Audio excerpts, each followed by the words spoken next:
minute is here. They got to get that thing done. Yeah. I've had a limited bit of recording, but we did go down. We did an experiment in recording together. They just took, like, because that's broken up into teams of 2. So all of the teams recorded together. And it was a lot of fun because I realized that Tiffany Grant makes as many motions as she's working as I do, because I'm a very physical actor. Yeah. But we could do that because we had 2 separate booths.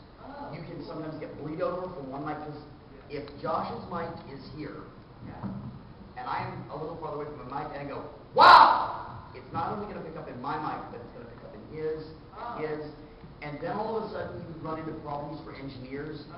Yeah, if you have to resync one person but not the other, then you have this ghost thing of the other person. You know, if you move everybody together, it's okay. So that is one of the main reasons why recording in groups is a bad idea, because it's an editing nightmare.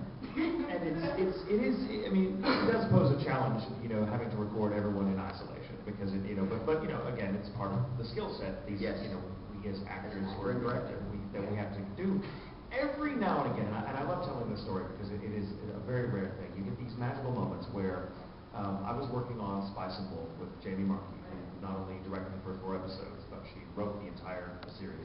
And she also had to play Chloe, and not a huge character, but a very vital one. And there's a wonderful scene, I think in the maybe the first or second episode, I can't recall now, where Lawrence, the character I played, and Chloe, who have kind of a romantic past that's never kind of unrequited. There's this wonderful romantic tension between them, that they're kind of couching in this language about business, and then their dreams for, you know, making it big as merchants and opening a shop one day. And it's such a beautifully written scene. There's so much subtext to it and Lawrence talks pretty much just to Chloe. It's just the 2 of them in this entire, like, almost 5-minute scene. It's a long time in a 22-minute episode. And it goes on, and we were recording it. It was late at night, and you know, so we were, and you could get in the, you know, Jamie would turn the lights down low, so she loved establishing this mood. And she wasn't recording yet. She hadn't laid down any track as Chloe in the scene, so I was completely on my own recording in the back. It happens all the time. And as I kind of was in the middle of this major piece of dialogue leading into this sort of back and forth between the 2 of us, Jamie just kind of came in on the mic from out in the booth, and which of course I can hear in my headphones, and started reading the lines to Chloe. And the engineer, just without saying a word, just turned off all the cue beats that we normally go by, and we just did like 5 pages of dialogue, just the 2 of us, like, you know, like some tragic lovers through, you know, plate of glass, and it all magically fit. I mean, I wasn't even looking. Like Spock and Kirk at the end of Star Trek 2. Yeah, and it was wonderful. And when it was done, like, you know, Nick, who was engineering it, placed them all, and it fit. You know, we had to tweak 1 or 2 lines, of course. And you do. But you know, we fit. We just looked at each other like, I need a cigarette after that. I mean, it was really great. You don't often get the chance for that, but you know, just that you're really acting, because you really are acting, and it was just this beautiful moment. I love telling that story because like that's only ever happened to me once, and I still love one of my favorite scenes of anything I've ever done. We only have 5 minutes, so we get time for one more quick question. Yeah. What did you do? Do you sometimes always see us before the recording?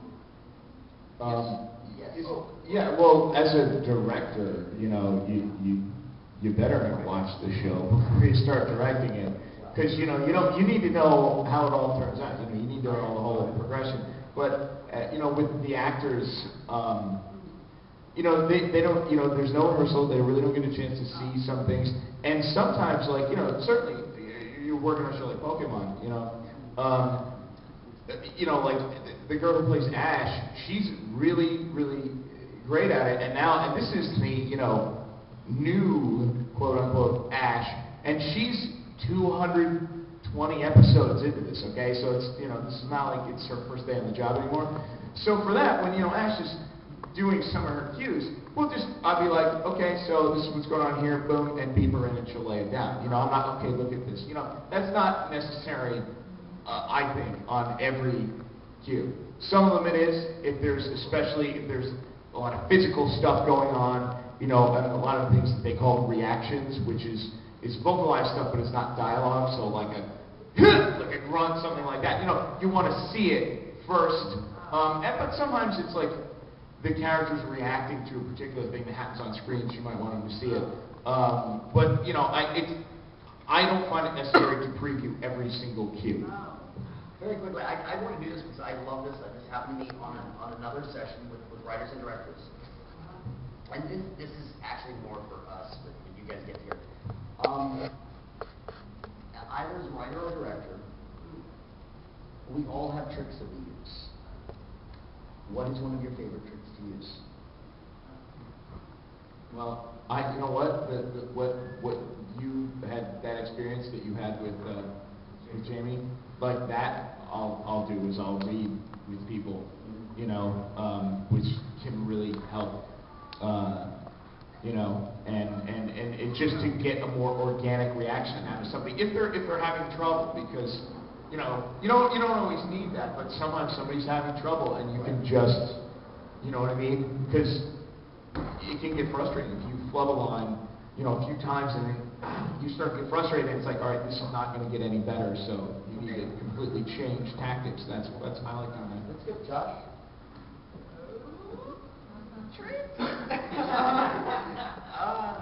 Well, I guess really my only trick, you know, as far as writing goes, would be aside from religiously looking over the line, every single time I do it at a different pace. Each time I reread it, and if I don't know who's playing the role, because if I know who's playing the role, I'm a fan too. I have plenty of DVDs. I'll go and watch shows that I know that voice actor or actress has been in, and try to, you know, just listen to their performance in that show and get their timing down and just write off that. But for the most part, I just read it several times, each line at varying rates, and if after each varying rate it still fits fairly close, I'll adjust it for maybe add one or two extra syllables so that it's written a bit more. So in case it happens to be a little bit longer, it's easier for you to rewrite it. Normally for a directing panel, I will either talk about spiking takes or splitting close-ups, but since this is writing and directing, I just thought of another one that Matt Greenfield taught me that I love. If I have to rewrite a line, if the line doesn't work, and I watched Matt as an actor forever, and he'd go, hang on, cut everything but Japanese, and Matt will go, 1, 2, 3, 4, 5, 1, 2, 3, 4, 1, 2, 3, 4, 5, 6, 7, 8. Okay, 5, 4, 8. And then he'll start writing.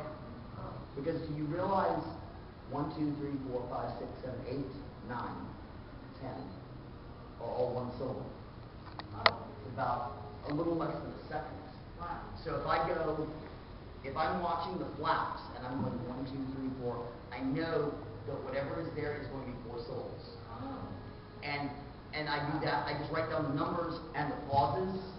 I know that this is going to be 4 syllables into 8 syllables into 3 syllables. And then I'll go back and look at what the writer has done and go, okay, wait, how can I fix this? And it nails it every time when you're rewriting in the studio. I have 2 tricks as a writer that I use. The first thing is I go, and you know, as writers, we work from translated scripts. And they're straight translations. That's the translator's job. We have a wonderful team of them at Funimation, of course, that you know, fill the margins with copious notes about the cultural references that may not be obvious to someone who's not familiar with the language. And I will go and write the entire show before I even look at the flaps, as though I'm just writing something from scratch. And then I will go back and fit what I have written into it and edit my own stuff like I'm making it. So it's kind of a 2-stage process. And I also, when I'm reviewing the what we call the flaps, I always love that term, flaps. It sounds great. It sounds so patriotic, like we've got actually something. But I will just, and it's funny because you know and anyone that ever hears me write will hear me do this. Like I'll make a first pass. You know, I've got a translated script here. I've got my script here. You know, my first run, my first draft, and then I've got, you know, my workstation here where I'm watching the animation, and I'll just talk gibberish. I'll talk gibberish to the flaps. So I'll be like, ibba-dabba, dooba-dabba, cheddar cheese. And I'm like, all right, well, it needs to match that timing. You know, that's kind of how I match flaps. It was a YouTube video. Someone took some Star Trek Next Generation, and they reaped up it. It's just nonsense, and they're all words, but it makes no sense, and it's hilarious. Like, I'll go back to my place and use each other keys. And I love it. It's kind of what I do when I What write. they were doing is building it on the shape of the vowels. Yeah, and that's kind of what I do, and then I'll go back and check my script and and sort of sieve it back into what I've written there, and then that's what happens. As a director, one of my favorite tricks is to lie.